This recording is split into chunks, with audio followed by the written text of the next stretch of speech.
Fala, mano, imagine você ser o moleque mais feio e depressivo do colégio. Ninguém quer ficar perto de você e a única coisa que tu consegue pegar é doença. Mas algo acontece e a oportunidade cai do céu. Você conhece a garota cega do colégio, talvez a sua única chance de viver um romance. Essa é a premissa desse anime aí. Obviamente eu distorci um pouquinho a premissa aí por fim de retenção, mas não deixa de ser verdade em algumas partes. Enfim, bora pro resumo dessa obra. O anime começa em um corredor de hospital completamente vazio e silencioso, e no meio desse clima pesadão aí, uma voz feminina solta uma frase que já desperta a curiosidade de qualquer um. Para!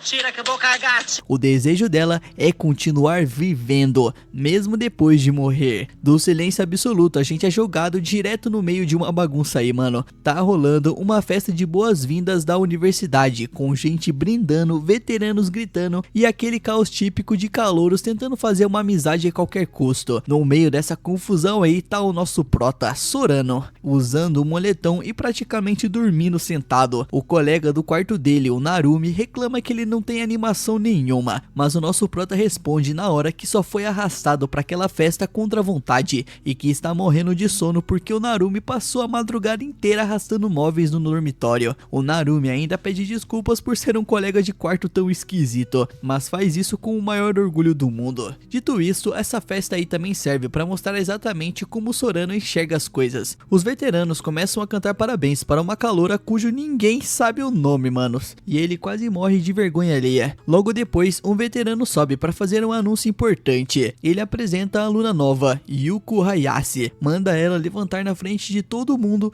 e simplesmente se declara. Diz que nunca acreditou em amor à primeira vista, mas que não consegue mais segurar os seus sentimentos, então pede ela em namoro ali mesmo, enquanto o pessoal começa a incentivar o namoro. A resposta da Yuko vem na velocidade de um míssil, mano. Sinto muito, você não faz o meu tipo, você é feio, pobre e broxa.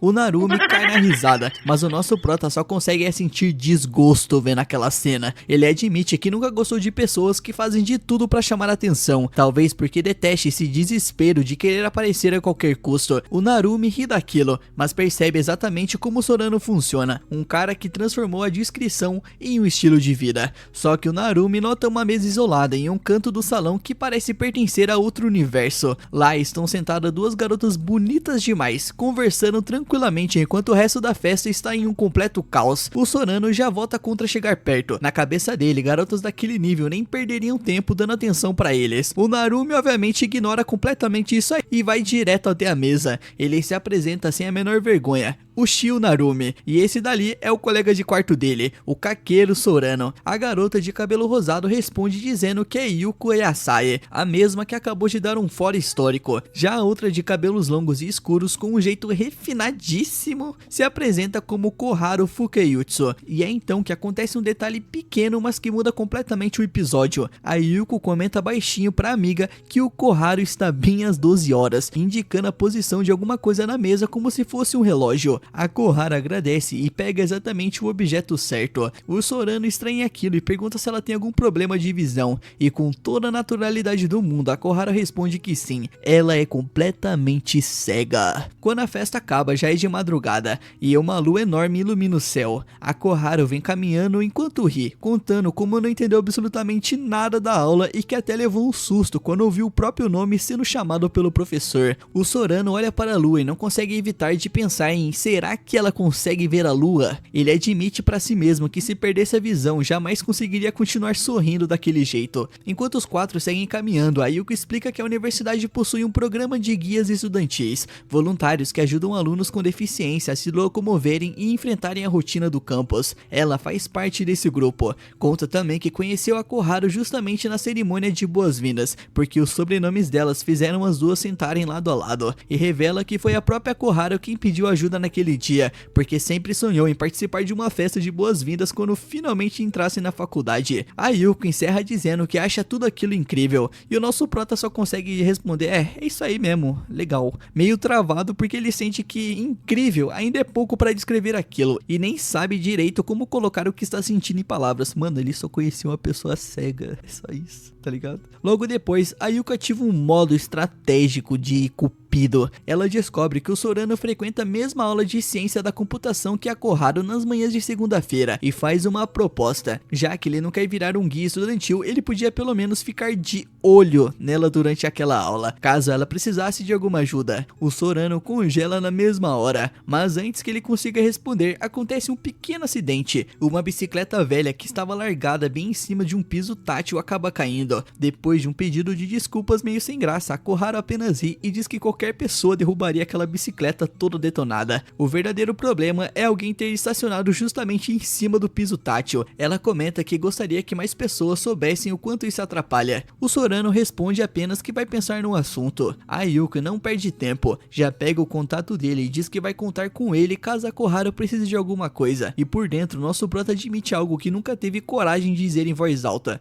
Ele simplesmente não leva jeito pra esse tipo de situação. E aí que esse anime safado aí resolve abrir de vez o passado do nosso prota. Depois que a mãe dele se divorciou, os dois passaram a viver de favor na casa de parentes. Desde pequeno, Sorano aprendeu que encontrar lugares seguros era a melhor maneira de sobreviver. Sempre que chamava atenção, acabava sendo odiado por alguém. Então ele desenvolveu a habilidade mágica de sentir o clima ao redor e fazer de tudo para passar despercebido. Não se envolver era sempre a opção mais segura. O grupo chega ao prédio onde a Koharu mora e bem nessa hora de despedida algo acontece. Fogos de artifício começam a explodir na direção da universidade. Todo mundo levanta os olhos pro céu, mas a Koharu já sabe, né? Ela só se assusta com o estrondo e acaba perdendo o equilíbrio. No reflexo, o nosso prota segura ela pelos ombros pra ter aquele momentozinho de romance, né, seus safados? Ela sorri e comenta que as mãos dele são bem quentinhas. O nosso prota afasta as mãos na mesma hora pedindo desculpas, mas ela responde que não tem problema, mano. Nisso, quando os fogos terminam, o nosso prota resolve fazer a piadinha, né? E os fogos, você viu? E no mesmo instante ele percebe o que falou e fica completamente sem jeito. Mas a Koharu responde com toda a naturalidade do mundo que realmente não consegue enxergar os fogos. Mesmo assim, ela adora fogos de artifício e revela que um dos sonhos dela é soltar fogos junto com os amigos algum dia. Durante todo o caminho de volta, duas perguntas ficam martelando a cabeça do nosso prota, lá ele. Como alguém solta fogos em um mundo que não consegue ver? E como alguém consegue gostar de uma coisa que nunca enxergou? Ela tava falando sério ou só tava tentando parecer forte? No fim, ele chega a uma única conclusão: aquela guria é extremamente curiosa. Ou traduzindo o que ele nunca teria coragem de admitir, ele simplesmente não consegue parar de pensar nela. Nisso, alguns dias depois, já na universidade, a Yuko manda uma mensagem pro nosso prota pelo Instagram. Ela pede para que ele cuide da Koharu. Quando ele chega na sala de aula, ele encontra ela sentada sozinha. Ele se aproxima e dá um simples bom dia ali, e ela responde apenas com um completamente perdida. Só então que o Sorano percebe o motivo. Como ela não consegue ver para onde ele está olhando, não tinha como ela saber que aquele cumprimento era para ela. E então ele tenta de novo, mano, e dá um bom dia. Porque sem a pessoa dizer quem é, ela nunca consegue ter certeza. Mas dessa vez resolveu arriscar. A voz dele é bem carismática e, segundo ela, a maioria das pessoas falam com um tom parecido de dó. Já a voz dele lembra mais um fá. O Sorano pergunta se ela tem um ouvido absoluto e a Koharu responde que toca piano desde pequena. O marcador de páginas dela cai no chão. O Sorano pega e devolve. Ela agradece, dizendo que ele é realmente uma boa pessoa. E essa frase acerta o nosso prota em cheio. Durante a aula, enquanto o professor explica a matéria, o Sorano observa a máquina que ela usa para fazer as anotações. É uma máquina de escrever em braille, e o pensamento dele é de uma sinceridade rara. Existe uma parte dele que automaticamente pensa que isso deve ser muito difícil, mas existe outra parte que percebe esse pensamento imediatamente e se incomoda consigo mesmo. É um retrato perfeito de alguém aprendendo aos poucos a enxergar uma pessoa antes de enxergar uma deficiência. Quando a aula termina, o nosso prota já tá indo embora quando vê a bengala da Koharu cair e rolar pelo chão. Ficou meio estranho. Ela começa a procurar sem conseguir encontrar. E essa situação é meio paia, né? Por um instante ele hesita, dá vontade de chamar outra pessoa pra ajudar, mas ao perceber que não tem ninguém por perto, ele sente até um certo alívio. Afinal, a mesma garota que fala da própria cegueira com tanta leveza também deve ter o orgulho dela, o cansaço dela e os momentos em que sente vergonha. Então ele para, pensa e resolve ser uma boa pessoa, né? Esse babaca. Ele então entrega a bengala e ela brinca dizendo que talvez devesse colocar um guiso nela. O Sorano entra na brincadeira e responde que depois que ela caísse e parasse de rolar, o guiso também deixaria de fazer barulho, e os dois acabam rindo juntos. Logo depois, ela pergunta se ele tem mais alguma aula naquele dia, e o nosso prota responde que não. Então ela cria coragem e faz um convite, chamando ele para ele passar um tempo com ela, e comenta que depois pode até mostrar pra ele como usa o aplicativo. Nisso, os dois seguem para a área de máquinas de bebidas, onde acontece um dos melhores diálogos desse episódio aí, mano. O Sorano se oferece para comprar alguma coisa pra ela, mas a Koharu recusa e vai direto apertar os botões da máquina. Curioso, ele pergunta como ela conseguiu escolher a bebida. Ela responde toda misteriosa que aquela é a máquina dela. O Sorano não perde a oportunidade e pergunta, mantendo a pose, se por acaso a família da senhorita Futsuki é dona de uma fábrica de máquinas de bebidas. A Koharu simplesmente desaba na gargalhada, mano. Ainda rindo, ela diz que o nosso prota é bem mais brincalhão do que imaginava e pergunta se ele tava achando que ela é tipo aquelas pessoas rancorosas lá com a própria doença que não consegue rir de nada. E o Sorano engole seco. Então ele explica o que quis dizer com minha máquina. Para uma pessoa cega, qualquer máquina de bebidas desconhecida é praticamente uma roleta russa. Você quer comprar um chá com leite e acaba levando um biscoito. O Sorano comenta que isso parece até divertido. Ela responde imediatamente que não tem graça nenhuma, deixando o nosso prota completamente sem jeito, mas logo começa a rir e admite que às vezes até pode ser engraçado. O problema é quando isso acontece todos os dias, por isso ela resolveu adotar uma máquina e decorar tudo nela. Foi a Yuko quem ensinou onde ficava cada botão. Quando o Sorano elogia a memória dela por decorar a máquina inteira, a Koharu confessa que na verdade decorou só o botão do chá com leite e o do botão do açúcar lá, mano. Sentados na mesa ali, a Koharu mostra como ela usa o celular dela. O leitor de tela lê tudo que ela toca. Um toque faz a leitura, 2 toques selecionam e gestos como 2 ou 3 dedos mudam as funções. Ela comenta que levou bastante tempo para aprender tudo aquilo, mas diz que o ser humano é capaz de qualquer coisa quando realmente precisa. Para agitar, ela usa reconhecimento de voz, e durante essa demonstração, a mensagem que a Yuko mandou para ela mais cedo acaba entregando o plano aí do Cupido, mano. A menina pede desculpas, mas diz que tinha outros planos, e isso quer dizer que as amigas deram aquele empurrãozinho básico para deixar esses dois sozinhos. Em seguida, a Koharu resume toda a forma como encara a vida em uma única frase: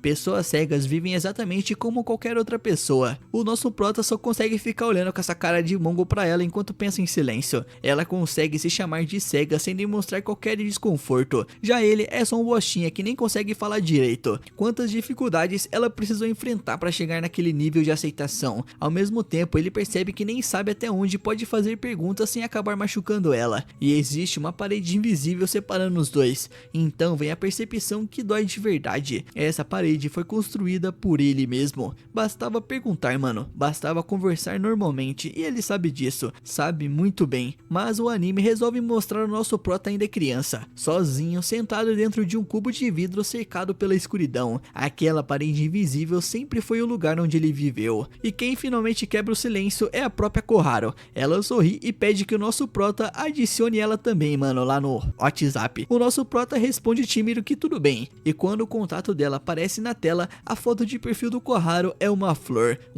que o Sorano nunca tinha visto antes. E esse, meus manos, foi o resumo do primeiro episódio desse anime, e eu tenho certeza que no final dessa obra eu vou chorar, mano. Eu tenho certeza que você também vai chorar. Na sala de aula da faculdade, a bengala da guria lá escapa da mão dela e cai no chão de novo. O Sorano se abaixa, pega e devolve pra ela. É a Futsuki, mano. Ela agradece e comenta sorrindo que aquilo aconteceu igualzinho na semana passada. Ou seja, todo dia acontece isso, mano. Tá virando rotina. Mais tarde, os dois estão no terraço, mano, quando alguém se aproxima. E antes mesmo que a pessoa se apresente, a Futsuki reconhece a Yuko só pela voz. O Sorano fica impressionado e ela explica que a voz da Yuko é fácil de identificar.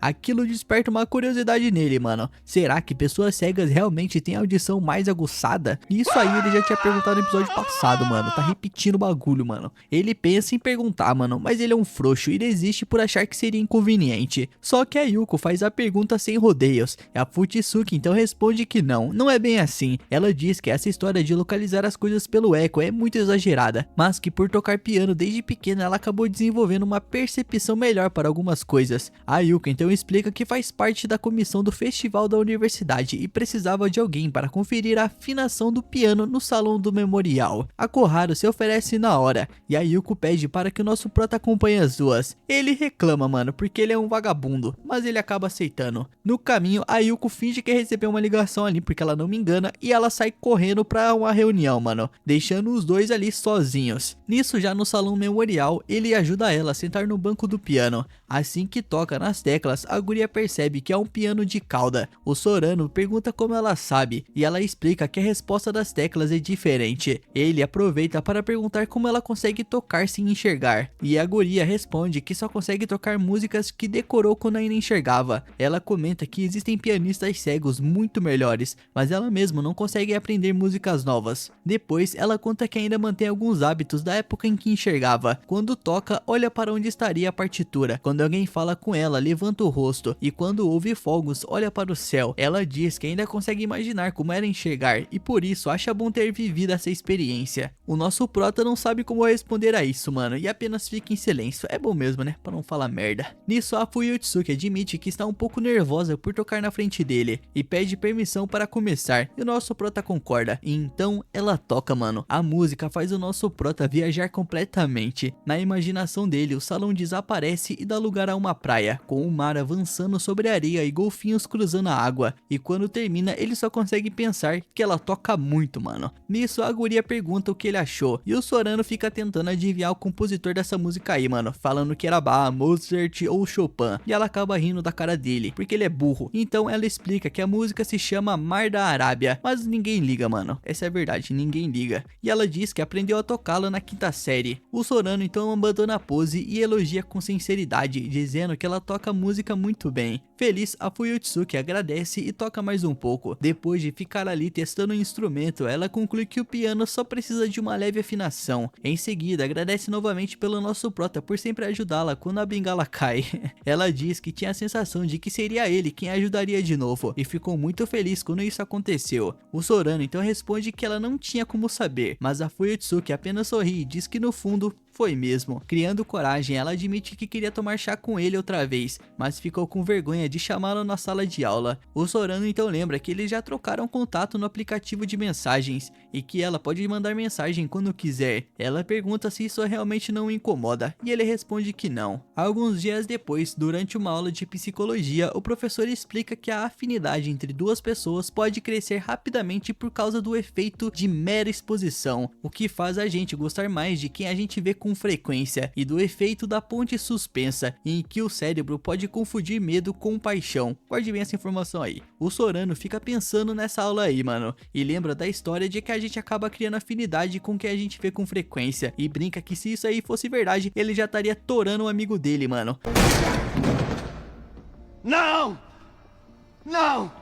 Não, eu não! Porque veio atrás de mim! O colega de quarto, ele ri da própria ideia, mas admite que morar com ele realmente aproximou os dois. No fim, ele conclui que a psicologia é um negócio assustador. Mais tarde, na saída da aula, o celular dele vibra com uma mensagem da Fuyutsuki. Ela avisa que o Meiji Maru está aberto para visitação e pergunta se ele quer ir junto com ela. O Sorano suspira, mano. Mal disse que ela podia mandar mensagem e ela já chamou ele pra sair. Dito isso, o Meiji Maru é um antigo veleiro que fica dentro da universidade por causa do curso da marinha. É uma relíquia histórica, mas para os alunos virou só o navio. Quando entrou na faculdade, o Sorano só pensou que caramba, é um navio, é legal. Hoje em dia ele passa por ele e nem liga mais. Quando ele chega ao local, ele chama pela Fuyutsuki para avisar que chegou. Ela responde animada dizendo o nome dele e o coração do nosso prota já acelera. Mas ele logo já lembra da aula de psicologia lá e decide que aquilo só pode ser o tal do efeito da ponte suspensa, mano. Curioso, ele pergunta por que ela quis visitar esse navio meia bomba aí. E a Fuyutsuki explica que sempre via a estrada fechada. Via, se é que você me entende.